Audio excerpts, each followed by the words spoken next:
All right. All right. Okay. That's it. It's official. It can only mean one thing.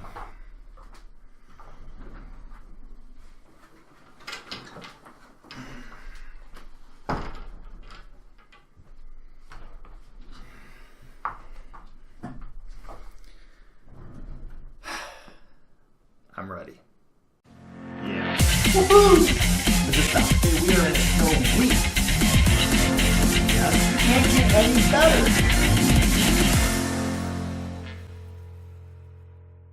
Hello and welcome to Hawks Recap. On the 74th game of the season, the Chicago Blackhawks lose to the Colorado Avalanche by a score of 5-1 and are now officially, mathematically, eliminated from playoff contention. To be fair, we've known this day would come for quite a while now, pretty much right after the All-Star break when we hit that 8-game losing streak.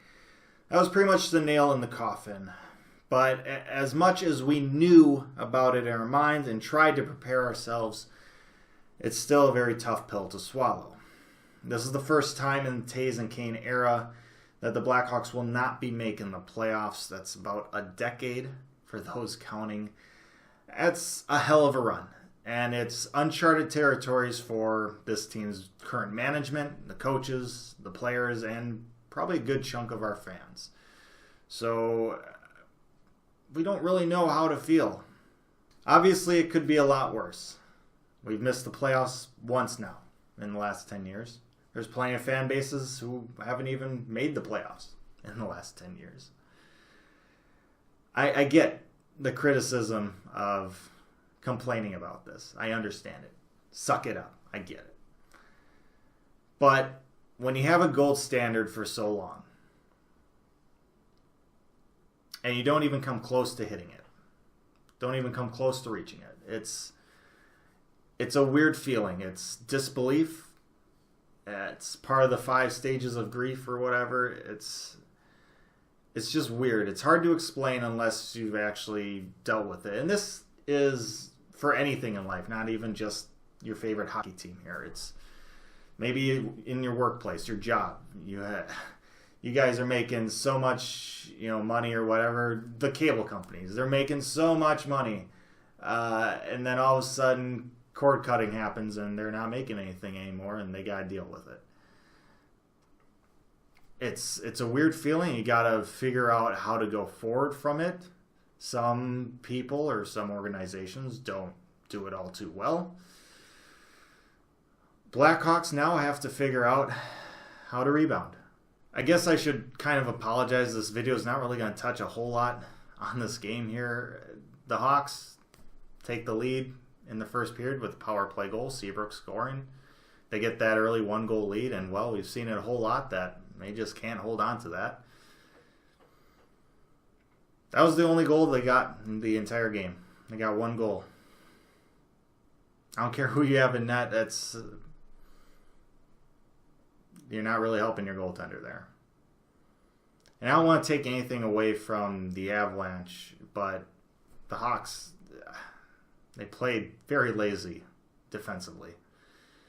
McKinnon with a nice kind of patience on his assist there for a goal. Avalanche scored 3 goals. 2 for 3 on the power play. Penalty kill was not good for the Hawks. Empty net goal, 200 feet, lob pass. Seabrook went for it. I mean, you don't really expect him to put his entire heart into it at this stage.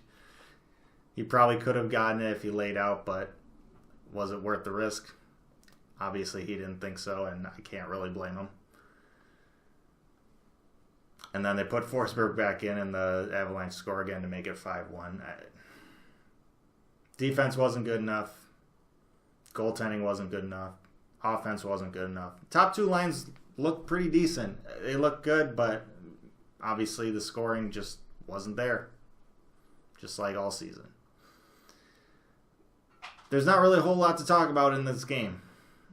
You could pretty much sum it up with T.S. Eliot's quote, or his poem, "This is the way the world ends, not with a bang, but with a whimper." Just replace World with Blackhawks, I guess. I guess I did forget to mention Highmore was injured in the previous game, so Martinson gets called up from Rockford, gets his first NHL action. That's always exciting. You can't really say enough about that because it's just a dream come true to play in an NHL game for a lot of guys. He had a very nice hit early on. It kind of reminds you of Hartman's first shift in the NHL.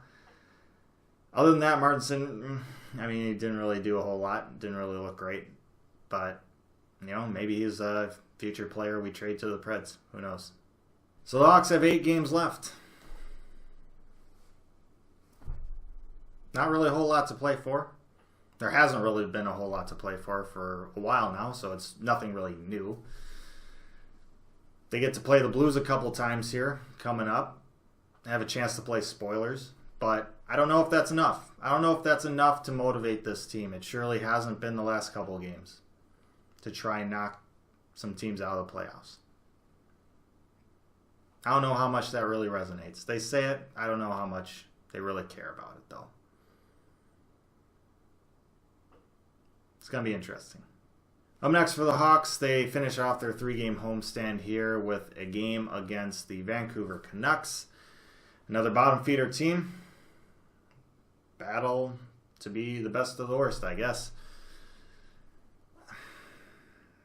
We'll see how this team finishes this season. We'll see. And it's all probably going to start with the way they play against the Canucks in this next game. They'll probably set the tone for the final 8 games.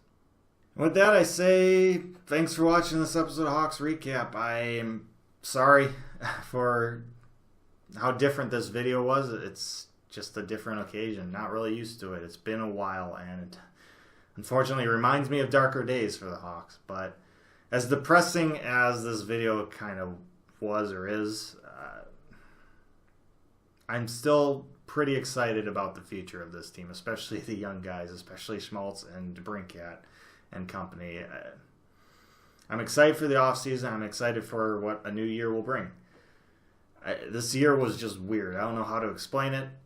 Obviously, they weren't good enough, but it just seemed like nothing was really ever bouncing their way either. Like nothing was really helping. So